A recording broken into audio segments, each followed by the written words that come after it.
At the New York Central Station, we see a bright light as a man seemingly materializes from it. This is witnessed by a homeless beggar nearby who couldn't believe his eyes. Shortly after, an old woman is mugged, and the man, named Prot, goes over to help her. Police arrive on the scene and assume he is the culprit, but the beggar, Freddy, clarifies that the thieves have already fled. When an officer inquires about Prot's travel plans, he asserts that he is done traveling and did not arrive by train. The officer requests Prot to remove his sunglasses, but he refuses, explaining that the planet is exceedingly bright. The police conclude that Prot is mentally unstable due to his peculiar responses, so they decide to detain him. The officer asks Freddy if he saw Prot come out of a gate, but the latter answers that he came out of nowhere. As expected, she doesn't believe him. At the Psychiatric Institute of Manhattan, psychiatrist Mark Powell listens attentively to Ernie, a paranoid man who is terrified of venturing outdoors because of viruses and germs that could kill him. The patient also complains about the cafeteria's lukewarm food, and Mark says he'll look into it. After the session, his secretary Joyce informs Mark that Dr. Chakraborty has requested him to meet a patient who was recently transferred from another hospital. Mark meets with Chakraborty, who reveals that the patient claims to be from another planet. Chakraborty mentions that the man showed no brain abnormalities, yet his delusion persisted even after 3 weeks of Thorazine treatment. He also has no ID or a missing persons report matching his description. When Mark meets with Prot, he begins by asking if Prot knows why he's here. Prot answers that they think he's crazy, but Mark says the correct term is ill. When Prot mentions being a little homesick, Mark then asks where he is from and how he arrived on Earth. Prot claims he comes from K-PAX, a planet in the Lyra constellation, located approximately 1,000 light-years away, and that he reached Earth via light travel. He states that humans are far away from discovering light travel. Mark argues that according to Einstein, nothing can travel faster than the speed of light. Prot deems it a misconception that entities already traveling at the speed of light or faster at tachyon speeds were never included. Prot states that he has visited Earth multiple times before, and initially came to Earth out of curiosity to observe a planet in its early stage of evolution. Later, a patient named Howie asks Prot about his home planet. Prot explains that K-PAX is larger than Earth and is orbited by 7 purple moons. He adds that the planet is mesmerizing when its 2 suns, K-Mon and K-Ril, align. At home, Mark's wife, Rachel, mentions that she is looking into an after-school program in case she wants to return to teaching. To test Mark's attention, Rachel jokingly says that her head fell off and she reattached it with dental floss. She is disappointed when Mark acknowledges that he wasn't listening, but he says it's because he's tired as the train was late and having to attend to an abundance of patients. The next day, Mark plays a recording of his session with Prot for his colleagues. In the tape, Prot claims to have arrived on Earth 4 years and 9 months ago, and says he is 337 years old in their terms. The other psychiatrists speculate that Prot is psychotic, and suggest Mark put him on medication, but Mark prefers to withhold drugs until a proper diagnosis is made. During another session, Mark watches in confusion as Prot eats a banana without peeling it. Mark then asks Prot about his childhood on K-PAX, but the discussion veers toward the planet's reproductive process.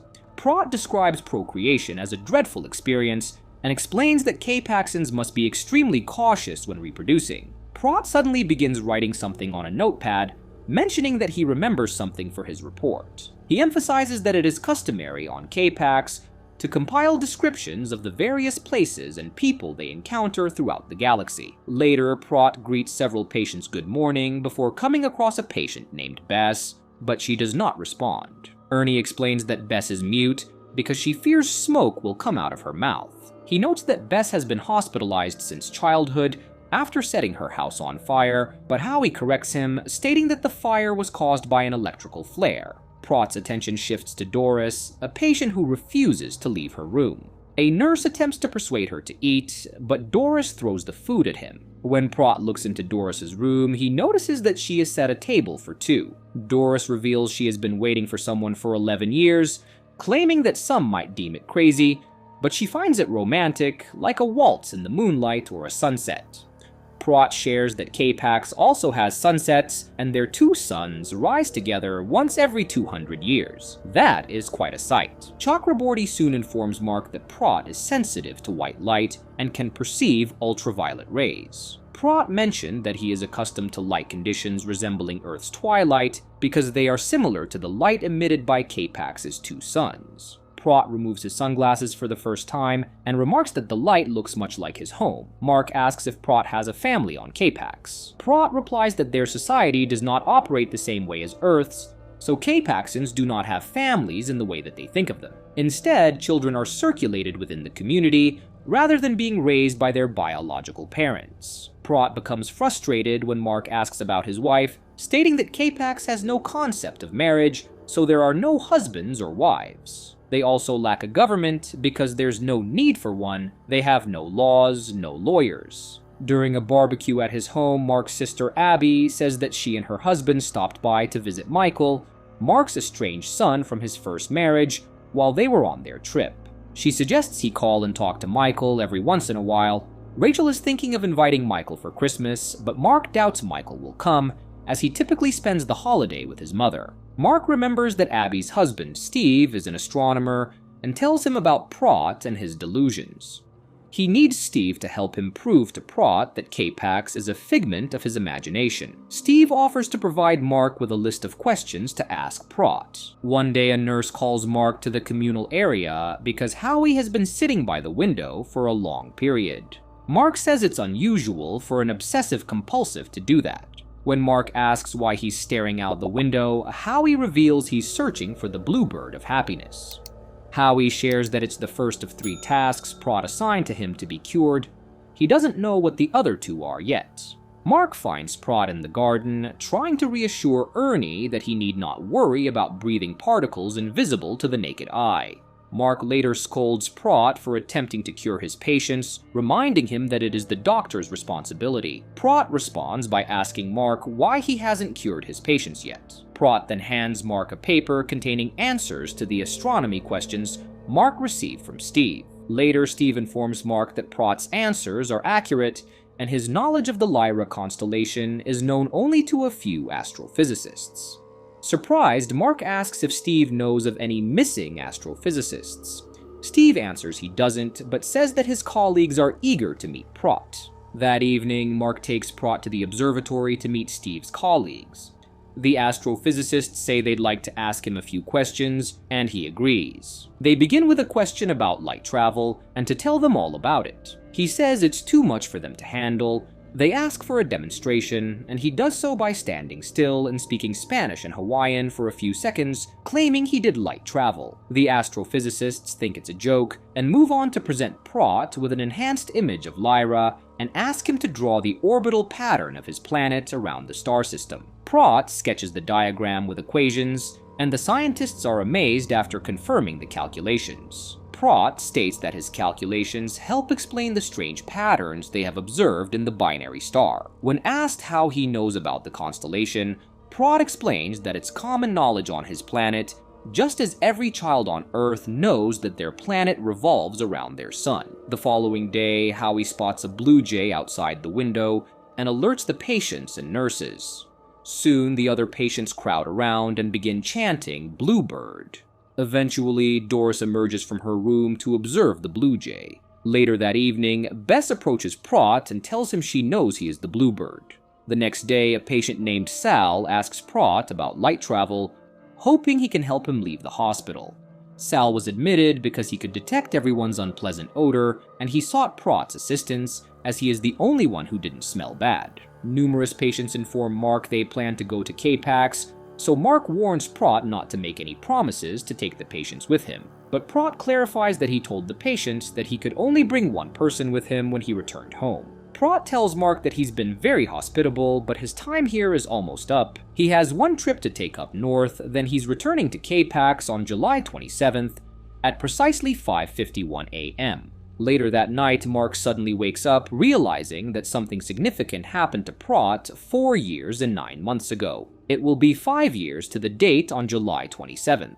Rachel is worried that her husband is becoming too involved with Prot, but Mark reassures her that he needs to understand what's going on with the patient before July 27th. On the 4th of July, Mark organizes a barbecue and invites Prot to observe him in a typical family setting. Soon after, Prot arrives with Betty and her husband.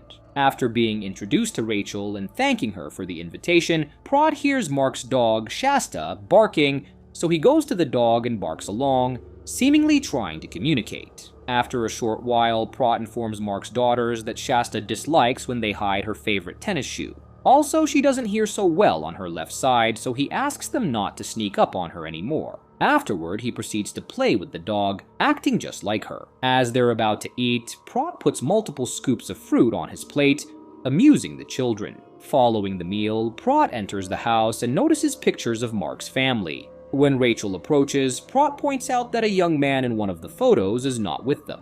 Rachel explains that the man is Mark's son, Michael, who's away at college. She tells him he and Mark don't talk to each other. Prot tells Rachel that Mark has been trying to teach him the importance human beings place on their biological connections. She asks him if he thinks Mark means it. She then follows up with a question of what a family is. When he says they don't have families in K-PAX, Rachel tells him he doesn't know what he's missing. Later, while he is conversing with Mark, Natalie asks Prot to push her on the swing. So, Prot follows her. When the other kids activate the sprinklers, Natalie invites him to join them, but Prot becomes distressed.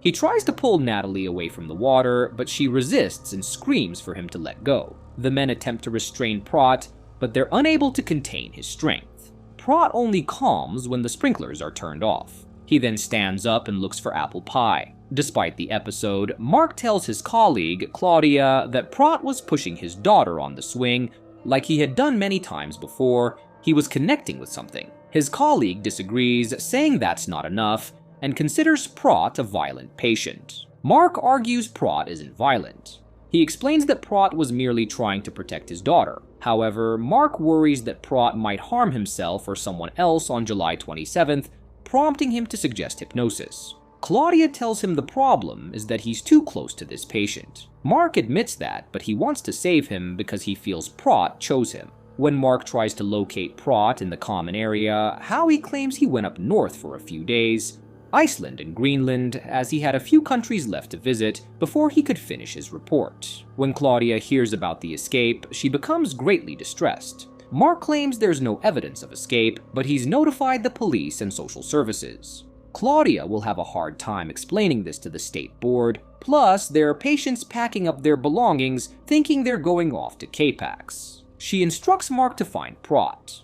Prot does disappear for a few days, but eventually returns to the hospital, insisting that he traveled to Iceland, Greenland, and other northern places. Mark doesn't buy it, and tells him that the only way Prot can prove his abilities is by undergoing hypnosis. He says it's either that or a trip to a place where they'll stick a needle in him every morning for the rest of his days on Earth. Mark says he genuinely wants to help him, and Prot agrees to hypnosis. What they're going to be doing is a bit like daydreaming. Once he's in a relaxed state of hypnosis, Mark asks Prot to go back in time and recall the first experience he can remember. Prot recalls seeing the casket of his friend's father, who died shortly after an accident. Mark asks his friend's name, but Prot says he's not telling. Mark then asks where the father worked, and Prot reveals it was at a slaughterhouse. Mark urges Prot to move forward in time. Prot remembers inviting his friend outside to look at the stars, because that's where he comes from. He notes that his friend knew about constellations because his father bought him a telescope and taught him all about them. Prot adds that his friend called him at that time because something terrible had occurred. They soon notice Prot's heartbeat escalating, so Mark decides to end the session. Later, Mark asks Joyce to research all slaughterhouses in rural areas where people can view the stars. Meanwhile, Howie suggests an essay contest to help Prot decide who can accompany him to K-PAX. In the next session, Prot recalls when his friend reached out to him after his girlfriend became pregnant. Mark starts calling Prot's friend Pete because he still refuses to reveal his real name. Pete, who was 17 at the time, feared ending up working at the same slaughterhouse that killed his father. 6 years later, Pete became a knocker, someone who knocks cows on the head to prevent them from struggling when slaughtered. Prot informs Mark that Pete married his girlfriend Sarah and they had a daughter named Rebecca. It's her birthday next week. Later, Mark finds out that Howie attempted to strangle Ernie. Ernie, however, tells Mark that he feels fantastic because he has accepted that he has no control over death, so he won't waste any more time fearing it. When the doctors confront Howie, he explains that Ernie is cured, which was the second task Prot had given him. One more, and he'll be cured too. When Prot returns for another session, Mark asks him to recall what happened on July 27th, 1996. Prot reveals that he was on K-PAX that day, but he sensed Pete needed him, so he came to Earth. Prot goes on to explain that Pete tried to drown himself in the river due to a horrible incident. Prot starts crying as he recounts this. Mark asks what else occurred that day, but Prot says Pete doesn't want to discuss it. Mark says he's trying to help him, and he can't do that unless he tells him what happened. When Mark insists on helping Prot heal Pete, Prot becomes hysterical and lunges at him. Mark cuts the session short and picks up Prot's sunglasses and a pencil he dropped. On the way home, Mark accidentally drops the pencil while trying to give a beggar some money. As he picks it up, Mark notices the number 505 on the pencil and the word salva. He soon realizes that the number corresponds to the area code for New Mexico, so he asks Joyce to locate a Salvation Army office in the state. After narrowing the pencil's origin down to Santa Rosa, they search for a local newspaper article about a man drowning on July 27, 1996. They find an article about a 29-year-old man named Robert Porter who drowned after an attack on his family. Mark travels to New Mexico and visits the local police station to find out more about Robert's family. The sheriff says he remembers this case to be the biggest thing that ever happened around these parts. He describes Robert as being the quiet type, but he was smart and strong as a horse. He worked as a knocker. When the sheriff shows him the case file, Mark discovers that Robert had a wife named Sarah and a daughter named Rebecca. The sheriff then takes Mark to Robert's abandoned house and explains that a drifter tried to rob them when Robert was away at work. The drifter forced himself on Sarah and killed her and Rebecca. When Robert returned, he killed the drifter by snapping his neck. Outside the house, Mark notices a broken swing set and a sprinkler and becomes emotional. The sheriff mentions that Robert jumped into the river after killing the drifter. Although Robert's body was never found, the authorities ruled it as a drowning. The sheriff tells Mark that he's not interested in confirming if the man in New York is Robert. That night, Mark returns home to his wife and tells her that he found what he was looking for, but wishes he hadn't. On July 26th, the patients submit their essays to Howie. Mark wishes Prot a safe journey and says he'd like to visit K-PAX someday. Prot advises Mark to see more of his own world and spend more time with his family. He also suggests Mark invite Michael for Christmas. Mark answers that he might. Prot then shares what he's learned about his planet. There's enough life on Earth to fill 50 planets. Plants, animals, people, fungi, viruses, all jostling to find their place, connected. He states they don't have that kind of connection on K-PAX.